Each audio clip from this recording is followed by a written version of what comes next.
શું કરતી હતી પલક તું? મમ્મી જે કબાટમાં સાડીઓ ગોઠવતી હતી, એટલે મારા કરિયાવરમાં આપેલી છે ને મારા પપ્પા, એ બધી. કેટલા વાળી તારી સાડીઓ હશે? 1000, 1500, 2000 એવી બધી સાડી. હું તારી પેલા 30 વર્ષ પેલા પરણીને આવીને ત્યારે મારે 5-5 હજાર વાળી સાડીઓ હતી. તારા બાપાને આમથી તો તારા બાપાને ફેક્ટરી છે અને દીકરીને આપવામાં કંજૂસાઈ કરે છે. હું તો 20 તોલા તો સોનું લાવી હતી. તારા બાપાને તું એકની એક દીકરી છો, ન આપે? હા, તમારી વાત સાચી છે, પણ મને કપડામાં પૈસા નાખવા નથી ગમતા મમ્મી. સીધે એમ કહી દે ને, તારો બાપ 1 નંબરનો કંજૂસ છે. એના ગળેથી રૂપિયો જ નથી છૂટતો. મમ્મીજી, તમે છે ને મારા પપ્પા વિશે એલફેલ ના બોલો. હું ધારું ને તો મારા પપ્પા આ ઘરમાં રજવાડું ઊભું કરી દે એમ છે. સોનાની સાંકળે હિંડોળા બંધાવી દે એમ છે. આવા છે મારા પપ્પા. હા, એ તો દેખાય જ છે. 1000-1500 વાળી સાડીઓ જોઈને કે કેવો તારો બાપ કંગાળ છે.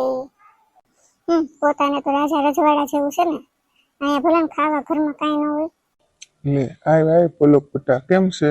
બસ મજા છે. કેમ બેટા તું એકલી આવી? કુમાર નથી આવ્યા? પપ્પા, મારે તમારું એક કામ છે. હા બોલ ને બેટા.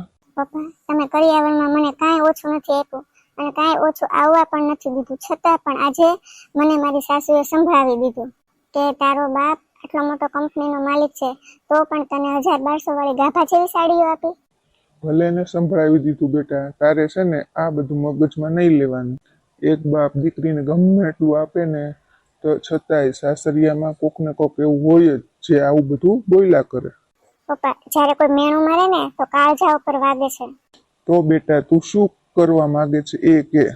પપ્પા, હું મારી સાસુને છે ને જવાબ આપવા માંગુ છું. એને હું કહેવા માંગુ છું કે મારો બાપ કંગાળ નથી, એની પાસે હું જે માંગુ ને એ મને આપવા તૈયાર છે. પપ્પા, તમે મને છે ને 1 લાખ રૂપિયા આપો, હું પણ એને મોંઘી મોંઘી સાડીઓ લઈને બતાવી દઉં. મારી પાસે પણ મારો બાપ છે. અરે 1 લાખ રૂપિયા શું બેટા, હું તને 10 લાખ રૂપિયા આપું, પણ સાથે સાથે શિખામણ પણ આપું. તે સાંભળ, કોઈની ચડામણીમાં આવીને આપણે આવા પગલા ના ભરાય. આપણે આવા બધા દેખાડા કરવાની કોઈ જરૂર નથી. નહીં પપ્પા, મારે મારા સાસુને સામે જવાબ આપવો જ છે. આખું ઘર ફરી વળે, કોને ખબર ક્યાં ગઈ છે. તમને કઈ કીધું નથી ક્યાં ગઈ? ના ભાઈ ના, કાંઈ કીધું નહીં. આ જો આવ્યો બહુ ઠેલો લઈને. ક્યાં ગઈ હતી? કઈને તો જવાય ને. એ મારા બાપના ઘરે ગઈ હતી. તમે કહેતા હતા ને તારો બાપ કંજૂસ છે, ભિખારી છે, તો જોઈ લો, સામે ટેબલ ઉપર સાડીઓ મૂકી છે. 25-25 હજાર વાળી 4 થી 5 સાડીઓ લઈ દીધી છે મને. હવે કોઈ દી બોલતા નહીં. જા ને હવે બાપા. રાધા વહુ પરણીને આવી, એને આજ પહેલો દિવસ છે, તો એને તે હવારમાં મેણું મારી દીધું. હા તો મારે જ ને મેણા. એના બાપને ફેક્ટરી છે, 1000-1200 વાળી સાડીઓ લઈ લઈને મોકલી દીધી. આપણા ઘરના મોભા પ્રમાણે તો એને દેવું જોઈએ ને. અરે રાધા, આવું મોઢે ચડીને મોગાઈ નહીં. આ વેવાઈની સામે આપણી છાપ ખરાબ પડે એવું તને સમજાય છે? હા, મારા પપ્પા સાચું જ કહે છે. મારા સસરાની આગળ તમે હાથે કરીને શું કામ આપણી છાપ ખરાબ કરો છો? તું તો છાનો માનો જ બેજા, કાંઈ બહુ ડબડબ કરતો નહીં. 2 બાપ દીકરાને કહી દઉં છું, મારી વાતમાં કે માથું મારતા નહીં. પપ્પા, લે બેટા, તું આવી આવ. પાછી તારી સાસુએ કઈ તને મેણું માર્યું કે શું? હા, એને કીધું હું પરણીને આવીને ત્યારે 20 તોલા સોનું લાવી હતું, ને અત્યારે તને તારા બાપે પૂછડે પાપડ બાંધીને વળાવી દીધું. પણ બેટા, તું બધી આવી વાત તારા સાસુની મગજ ઉપર શું કામ લે છો? પપ્પા, મગજ ઉપર ના લેવું હોય ને તોય લેવાય છે. ગમ ખાઈ જાઉં છું પણ મેણું નથી ખાઈ શકતી. તો હવે તું શું કરવા માંગે છે કે? પપ્પા, હવે તમે મને છે ને 30 તોલા સોનું અપાવી દો. અરે બેટા, 30 તોલા તો શું, હું તને અબઘડીએ 100 તોલા સોનું આપું. પણ તારી સાસુ આવું તને કહીને ઉશ્કેરી રહી છે અને પોતાનું ઘર ભરી રહી છે. મારે કાંઈ એ બધું નથી સાંભળવું. તમે મને સોનું આપો છો કે નહીં? તું એમ નહીં માન. ચાલ મારી સાથે સોનીની દુકાને, હું તને અપાવી દઉં 30 તોલા સોનું. આય. હા ચાલો. જો મહારાણી આવ્યા. શું લાવ્યા? આલ્યો પર્સ અને જોઈ લો તમે શું છે આમાં. તમે વારા ઘડીએ મને સંભળાવ્યા કરો છો ને. તારા બાપે તને કાંઈ નથી આપ્યું, પૂછડે પાપડ બાંધીને કાઢી છે. અત્યારે મારા પપ્પાએ ઊભા 30 તોલા સોનું લઈ દીધું છે. લગ્ન કરીને આવી ત્યારે 10 તોલા લાવી હતી, એટલે ટોટલ 40 તોલા થયું. એટલે તમારી કરતા ડબલ. રાધા, હવે તો હોત થાય છે હો. આવું બધું મગાવીને તું ઘરને હલકું પાડશો. અરે પણ મેં આમાં શું ખોટું કર્યું? તું વારે વારે વહુને મેણા મારે છે અને વેવાઈના ઘરે જઈને કડી ખાડીયું હોનું લઈ આવે. તો વેવાઈ આપણા વિશે શું વિચારતા હશે? એ લોકો આપણને મનના ભિખારી ગણતા હશે. મમ્મી, ભગવાનની દયાથી આપણી પાસે બધું છે, તો પછી વહુ પાસે આવું બધું મગાવવાની જરૂર શું છે? આ તારો સસરો છે ને કરોડપતિ છે, અને ઘરના મોભા પ્રમાણે દાયજો ન આપે ને ભાઈ તો સાંભળવું પડે હો. રાધા, મને તો ઈ નથી સમજાતું કે તમને સ્ત્રીઓને કરિયાવરની આટલી બધી ભૂખ કેમ છે? મને કાંઈ કરિયાવરની ભૂખ નથી. વેવાઈ આપણે કરોડપતિ દોયતો છે અને એની એકની એક દીકરીને એ આપે છે, તો એમાં ખોટું શું છે? આપણા વેવાએ થોડુંક ઓછું આપ્યું તો એમાં આપણને શું ફરક પડે?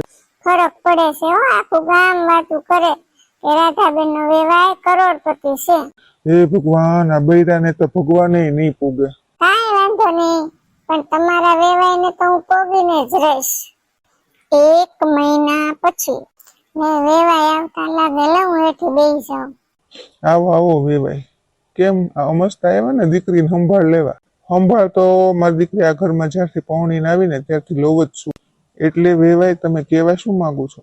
તમે કહેવા ઈ માંગુ છું કે તમે વારા ઘડીએ મારી દીકરીને સોનું, કપડા, ફર્નિચર આ બધું મગાઈ કરો છો. તમે શું ભિખારી છો? માફ મારી જો વેવાઈ, તમે હું અમને ભિખારી સમજો છો? ના રાધાબેન, તમે ખાધે પીધે તો ભિખારી નથી, પણ તમે મનના ભિખારી છો. એટલે જ તમે મારી દીકરીને ચડાવીને બધું લેવા મોકલો છો મારા ઘરે. જો આ તમને ચેકબુક આપું છું, એમાં તમારે જેટલા પૈસા ભરવા હોય ને એટલા ભરી દો. તમારી ભૂખ ભાંગે ને એટલા ભરી દો. વેવાઈ, હું સમજુ છું કે રાધાથી ભૂલ થઈ ગઈ છે. રાધાએ જે સામે ચાલીને તમારી પાસે માંગણી કરીને એમાંથી અમારી 1 રૂપિયો નથી જોતો. તો પછી વેવાઈ, આજ પછી મારી દીકરી મારા ઘરે કરિયાવરની ફરિયાદ લઈને ન આવવી જોઈએ. જો હવે એક પણ વાર કરિયાવરની ફરિયાદ લઈને આવી છે ને, તો પછી હું એને આ ઘરમાં નહીં રહેવા દઉં.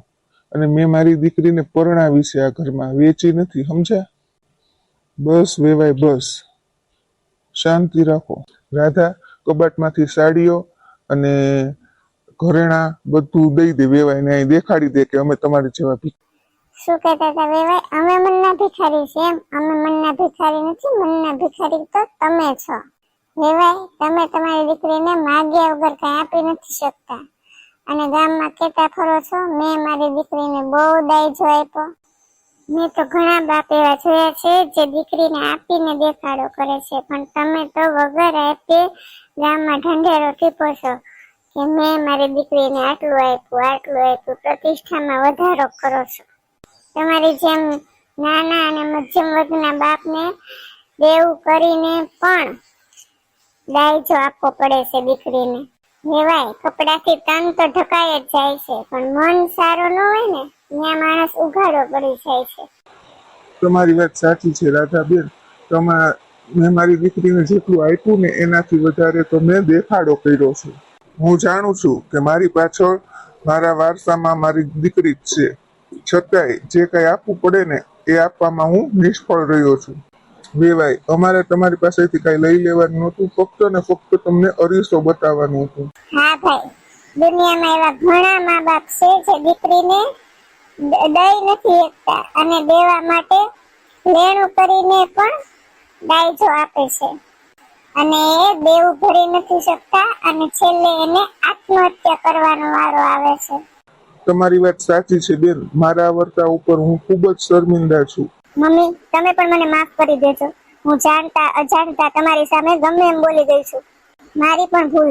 અરે બેટા, તું તો આ ઘરની લક્ષ્મી કહેવાય, તારે માફી ન માંગવાની હોય. અને વેવાય, આ કપડા, લત્તા, દાગીના, ફર્નિચર અમારે શું કરવું છે? અમારે તો દીકરી ગણીએ તો એ અને વહુ ગણીએ તો એ.